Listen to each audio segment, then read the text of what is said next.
The morning of December 26, 2004, dawned like any other across the Indian Ocean. Tourists relaxed on idyllic beaches, fishermen set out on calm waters, families enjoyed the holiday season, but deep beneath the surface, a cataclysm was brewing. Off the coast of Sumatra, Indonesia, a massive earthquake ripped through the seabed. The magnitude? A staggering 9.1, one of the most powerful earthquakes ever recorded. This earthquake wasn't just a tremor, it was a planet-altering event. The seabed lurched, displacing trillions of gallons of water and unleashing a tsunami. The waves, some reaching heights of over 50 feet, tore across the ocean at the speed of a jetliner. The first to be hit were the unsuspecting coastal communities of Indonesia. Within minutes, paradise turned to chaos as the wall of water crashed ashore. But the tsunami was far from finished. Its relentless march continued, surging across the Bay of Bengal towards Thailand, Sri Lanka, and India. Tourist havens like Phuket and coastal villages were swallowed whole.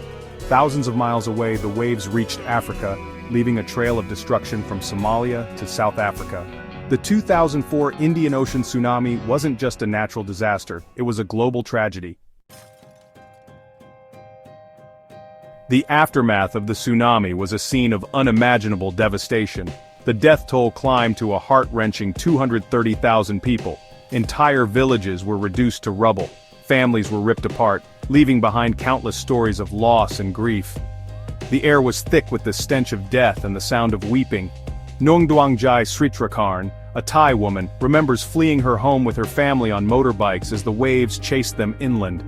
They survived, but 5 of her relatives perished.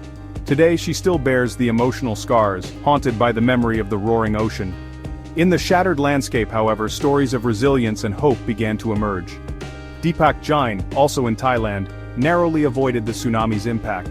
His story, while touched by loss, became one of determination to rebuild. He, along with countless others, dedicated himself to helping their communities rise from the ashes.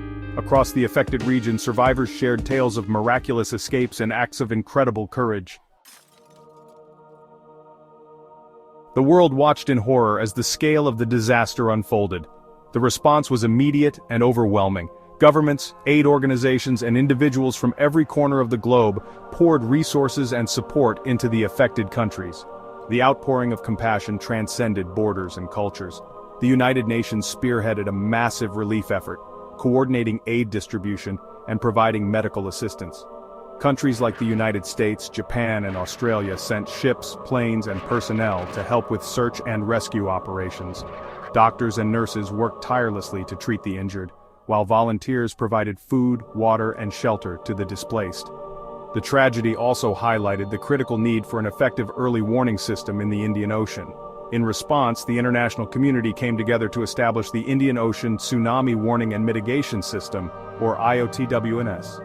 This system, modeled after existing networks in the Pacific and Atlantic, aimed to provide timely alerts to at-risk communities and prevent future tragedies. More than 2 decades after the devastating tsunami, the affected communities have made significant strides in rebuilding their lives and infrastructure. Coastal areas have been revitalized, economies have recovered, and life has, in many ways, returned to a semblance of normalcy. But the scars of the disaster run deep, and the threat of future tsunamis looms large. Climate change, with its potential to amplify the intensity and frequency of extreme weather events, poses a significant challenge. Rising sea levels, warmer ocean temperatures, and altered weather patterns all contribute to a more volatile ocean environment. This means that coastal communities, particularly those in seismically active zones, face an even greater risk from tsunamis. The 2004 Indian Ocean tsunami served as a stark reminder of the immense power of nature and the importance of preparedness. The international community's response, particularly the establishment of the IOTWMS, was a testament to the power of global cooperation in the face of tragedy. As we move forward, we must remain vigilant, investing in early warning systems, strengthening coastal resilience, and addressing the root causes of climate change. The lessons learned from this tragedy must guide our efforts to protect vulnerable communities and build a safer future for all.